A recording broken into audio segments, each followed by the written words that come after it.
The peasant, however, didn't stop his horse at once. "Where is it you wish to go, sir?" he inquired with a certain diffidence.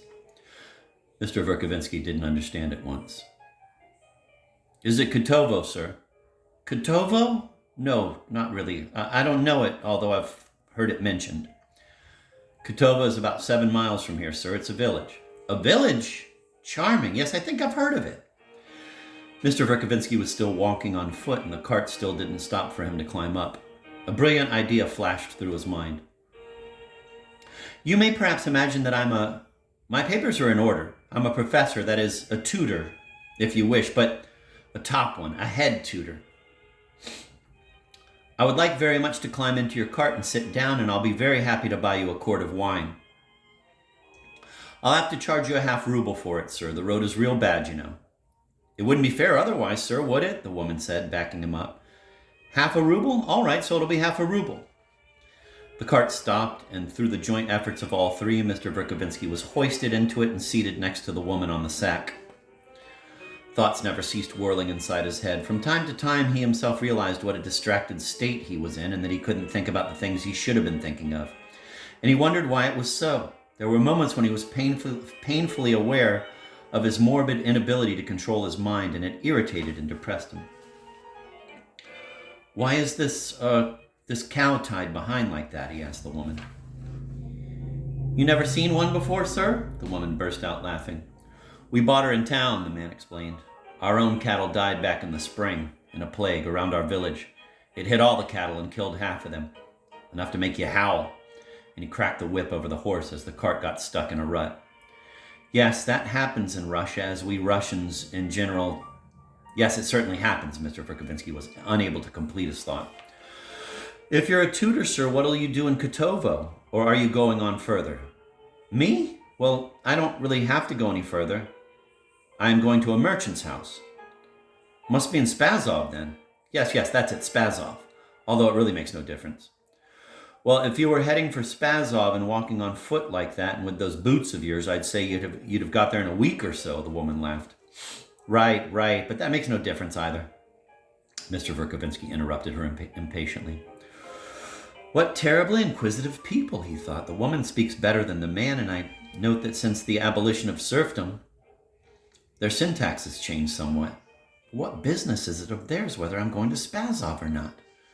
I'm paying them, so why can't they leave me alone?" "If you're going to Spazov, the best thing is to take the boat," the man continued to pester him. "That's right," the woman chimed in. "Because by cart along the lake shore, you're forced to go around, and it's an extra 30 miles at least." 40 more likely, the man said. "You can catch the 2 o'clock steamer at Ustyevo tomorrow," the woman said, settling the matter. Mr. Verkovensky firmly refused to go on with the discussion and remained silent, so his questioners left him alone for a while. The peasant sat there, occasionally urging on his horse with a flick of the reins and only from time to time exchanging some brief words with the woman. Mr. Verkovensky dozed off. He was very surprised when the woman woke him up and he found himself in a rather large village and the cart standing by a wooden peasant house with 3 front windows. "So you had a little nap, sir?"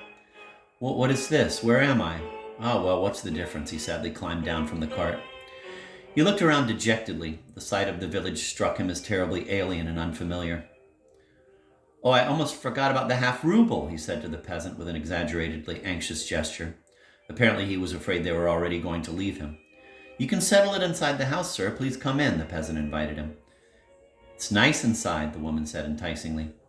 He stepped onto a shaky front step. "How is it possible?" he whispered in deep, frightened bewilderment, but he went on. The words stabbed at his heart, and he suddenly forgot about everything, including the fact that he was now inside the peasant house. It was a light, fairly clean 2-room house, not really an inn, but just a place where outsiders who came regularly to the village could stop over.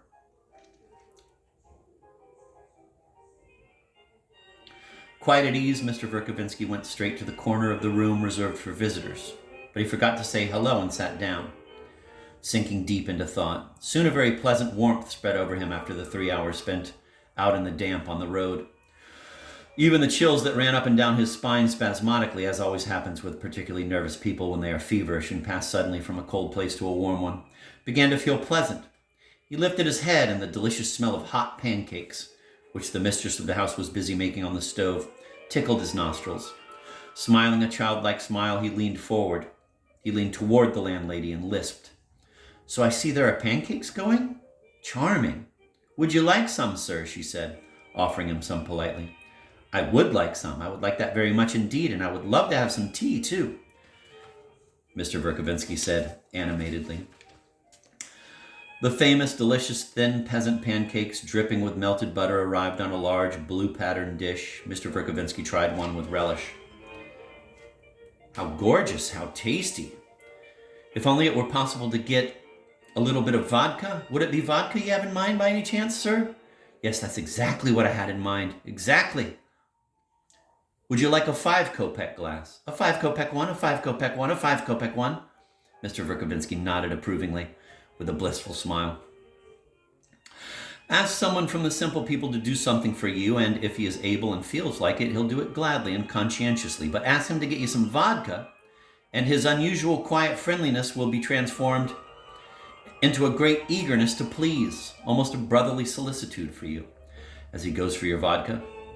Although he's fully aware that you'll drink it alone and without his assistance, he nevertheless experiences your future enjoyment vicariously. Within 3 or 4 minutes, the tavern was only a couple of houses away. A half bottle of vodka and a large greenish glass stood on the table in front of Stepan Verkovensky. "And all this is for me?" he said with immense surprise. "I've always had vodka, but I had no idea that one could get so much for 5 kopecks.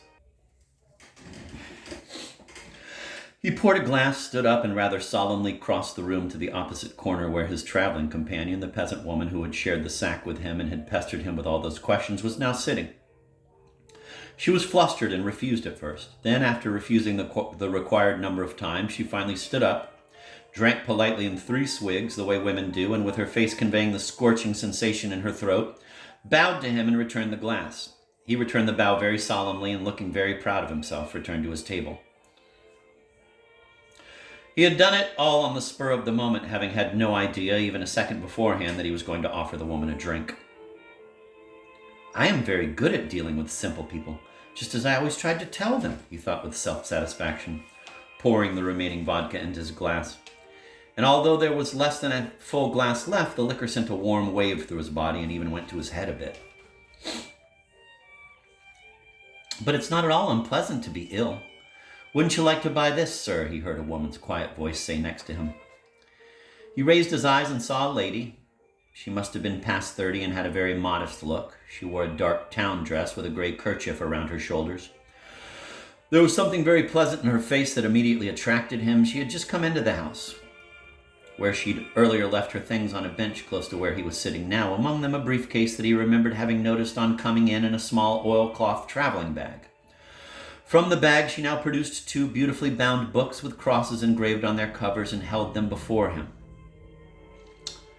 "Ah, an evangelist. Yes, I'd be delighted to buy one.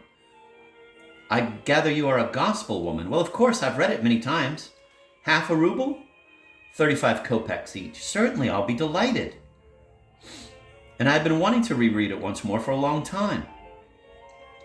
It occurred to him at that moment that actually he hadn't read the gospel for at least 30 years, except for some passages he had reread about 7 years ago when he'd been reading Renan's The Life of Jesus. He had no change on him, so he pulled out the 4 10-ruble bills, all the money he had. The landlady went to get some change, and only then did he notice that there were quite a few people in the room now, and that they all seemed to be watching him and even talking about him. They were also talking about the outbreak of the fires, and the peasant with whom he had arrived was talking more than any of them, probably because he had just returned from town. They mentioned arson and the Spigulin workers. "Why didn't he mention the fire when we were on the road?" Mr. Verkovensky thought suddenly. "He seemed to have brought up everything else." "Ah, Mr. Verkovensky, can it really be you, sir? Never expected to see you here. Don't you recognize me, sir?" It was a middle-aged fellow who looked like some kind of servant, clean-shaven and dressed in a long coat with a wide collar. Mr. Verkovensky became very worried when he heard his name pronounced. "I'm sorry," he muttered. I can't quite place you." "Oh, I see you've forgotten me. I'm Anisim Ivanov. I used to work in the house of the late Mr. Gaganov. I've seen you many times when you visited him and the late Mrs. Gaganov. She even used to send me over to your house with books for you, sir. And twice she sent you some special Petersburg candy. Yes! Oh, yes, Anisim. I remember very well, Mr. Verkovensky said, smiling. Do you live here now? I live just outside Spazov, sir, in a village near the monastery, and I work in the house of the late Mrs. Gaganov's sister, who you may remember, sir, broke her leg when she jumped out of her carriage on arriving at a ball. Now she's living near the monastery, and I'm in her service. I've come to visit my relatives who live around here. Yes, I see. I was so pleased when I saw you, sir. You used to be very kind to me, Anisim went on, smiling ecstatically. But where is it you're going now, sir? All on your own? You never used to go around all alone like this. Mr. Verkovensky gave him a frightened look. You aren't by chance going to Spazov to pay us a visit, sir? Yes, I'm going to Spazov. Would it be Fyodor Matveyevich you're going to see, sir? I can imagine how pleased he'll be to see you, sir. I remember how much he used to admire you, and even now he often mentions you. Yes, I'll see him too.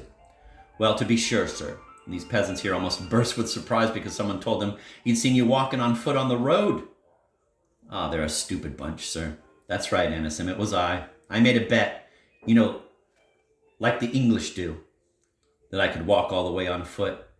And beads of sweat stood out on his forehead and temples. To be sure, Anisim said, lapping up every word with merciless curiosity. Mr. Verkovensky couldn't stand any more of it. He was so embarrassed that he felt like getting up and walking out of the house. But at that moment they brought in the samovar, and the gospel woman who had left the room for something returned. Mr. Verkovensky turned toward her and, sounding like a man trying desperately to save himself, invited her to have tea with him, whereupon Anisim gave up and walked away. It was quite true that the peasants were greatly puzzled. What kind of a man is he? He was found on the road, and he said he was a tutor. He's dressed like a foreigner and has no more brains than a baby. He gives answers and looks like he's running from someone. Yes, and he's carrying quite a lot of cash on him. Some wanted to alert the police because, on top of all that, things had not been too quiet in town.